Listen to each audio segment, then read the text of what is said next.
Please pray with me.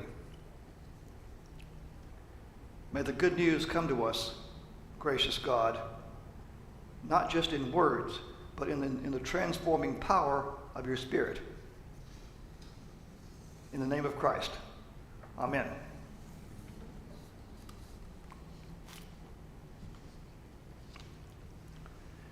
It was a mean, dirty trick, for sure.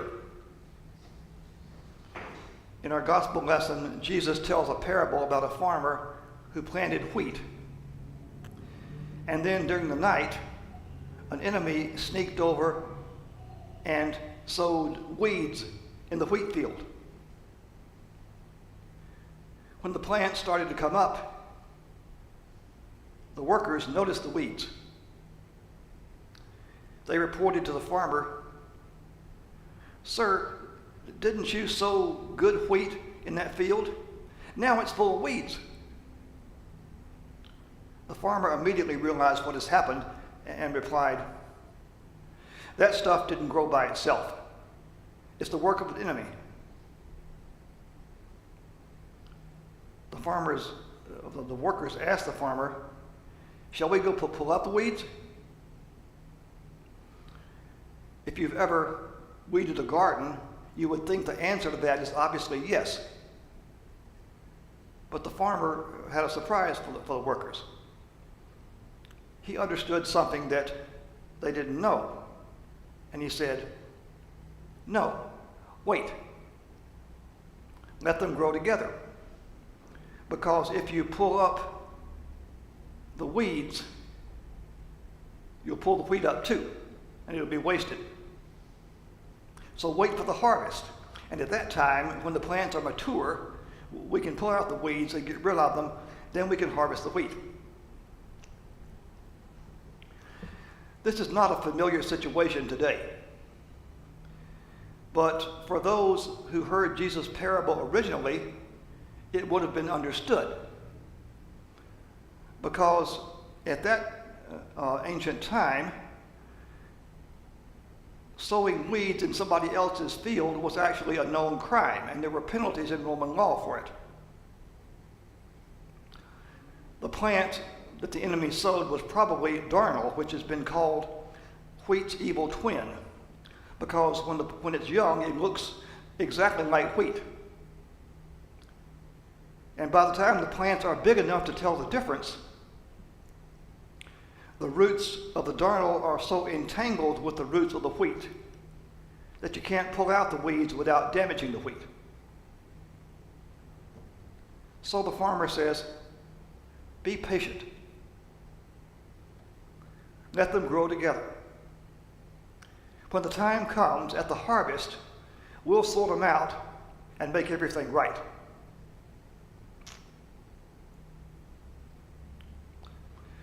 With all we see around us, I don't think I have to convince you that evil is real.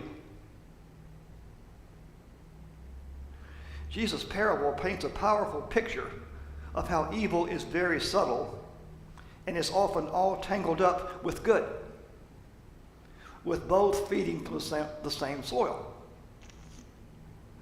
Our natural urge is to jump in and fix things, pull it out. But that can do more harm than good.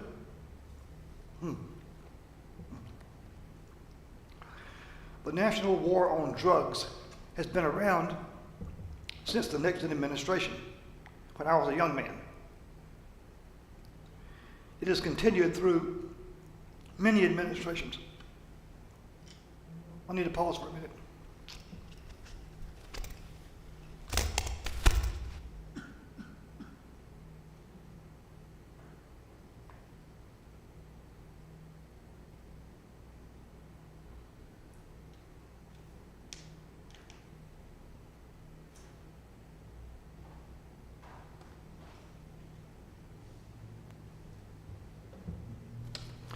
The war on drugs has been around for many administrations and finally seems to be winding down.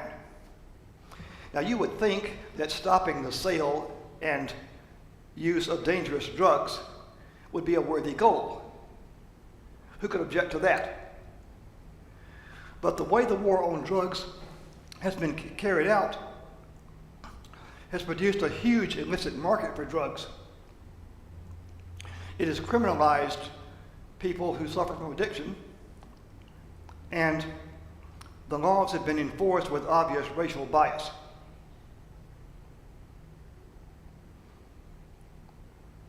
Thus, the parable cautions us against being too quick with sweeping interventions against evil, and urges us to consider unintended consequences. The parable also includes a promise. The harvest in the story represents the final judgment in which God will get rid of all causes of sin and all evildoers. So God intends to solve the problem of evil in our world once and for all. And in the light of that promise, we can leave the final judgment of who is good and who is evil to God. Maybe instead of trying to pull the weeds, we can focus on being the wheat. As an example, Pastor Jim Somerville tells how a church he served wanted to have a ministry to a local trailer park where there were clearly a lot of evil influences. Some members wanted to clean up the area first, to pressure the authorities to go after the drug dealers and the domestic abusers, to crack down on deadbeat dads, to confiscate illegal weapons. They wanted to pull out all the weeds. But other members cautioned that an approach like that could hurt innocent people. So they decided on a different approach. They built a basketball court. They spent time with kids and parents and single people and made friends. They helped with repair projects. They told Bible stories and taught songs about Jesus. They just tried hard to be the wheat, or to use our more familiar phrase, to be the church. After 2 years of going to the trailer park every Saturday for this ministry, one day the pastor received a brief text. Adriana wants to be baptized. Adriana. She was the kid who had been the most resistant to the church's ministry, refusing to participate and mocking what they were trying to do. They hadn't tried to fix her, they just tried to show the love of Christ. And now she wanted to be part of the wheat. Jesus' explanation of the parable divides people into the children of the kingdom and the children of the evil one. But is the distinction between good and evil people, wheat and weeds, all that clear-cut? Jesus must have been painting with a broad brush, simplifying to make a point. For he was surely aware that all of us are a mixed bag. After all, among Jesus' own disciples, one betrayed him, one denied him, and the others hightailed it when he most needed their support. Thus, the principle of evil being mixed in with good also applies to people, to ourselves. Who among us has not looked back with regret at things we've done or said that we feel were out of character, that were hurtful despite our good intentions?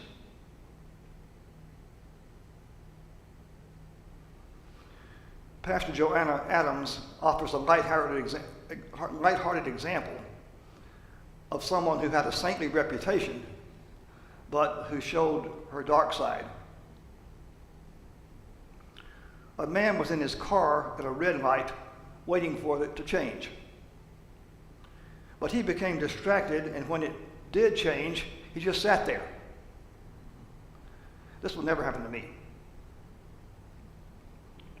And when the man's car didn't move, a woman in a car behind him started honking her horn more insistently as the seconds ticked by. And as the light turned to yellow, our guy suddenly came to and sped off, leaving the woman behind him to wait at the next red light. By this time, she was banging on the steering wheel and unleashing a profane rant, calling him names that I won't repeat here. Then a police officer came to her window and said, "Lady, you're going to have to come down to the station."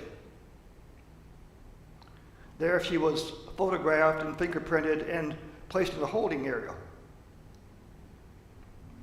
Several hours later, the officer came back to her and said, "You're free to go. Sorry for the mistake. When you were honking and yelling and cursing out there, I couldn't help noticing your bumper stickers that said, 'Follow me to church,' and 'What would Jesus do?' I thought the car must be stolen."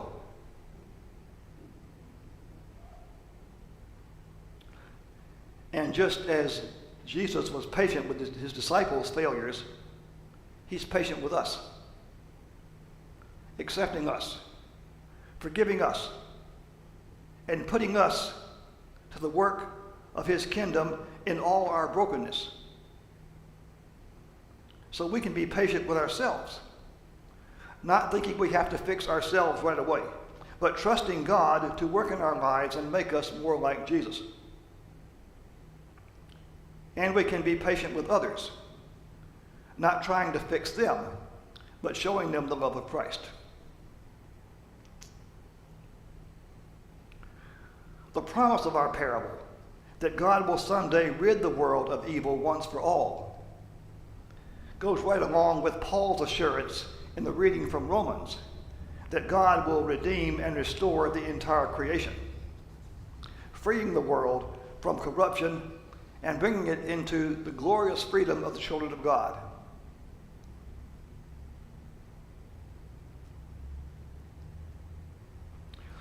What keeps me going in this challenging time is trusting in that promise, God's promise to someday make everything right.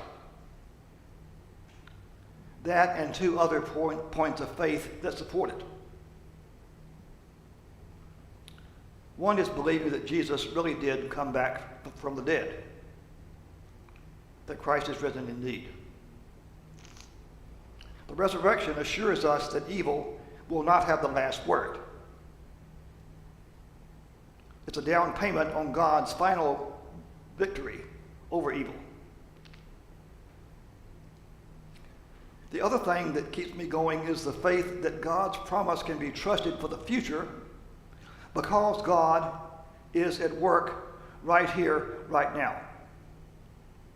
Despite all the bad stuff that's happening, I see signs of God's presence every day, and I see it in people. Last winter, I was wheeling groceries to my car, which was parked some distance from the entrance to Meijer. When I was almost to my car, I noticed a woman who was hurrying and seemed to be trying to catch up with me and get my attention. When she got to where I was, she gave me the glove that I had dropped near the store. She wasn't parked anywhere near me, but she walked a couple of hundred extra feet to make sure I didn't lose my glove. She was doing the work of God, whether she thought about it that way or not. Such caring and generous acts by people are signs for me that God is here and at work.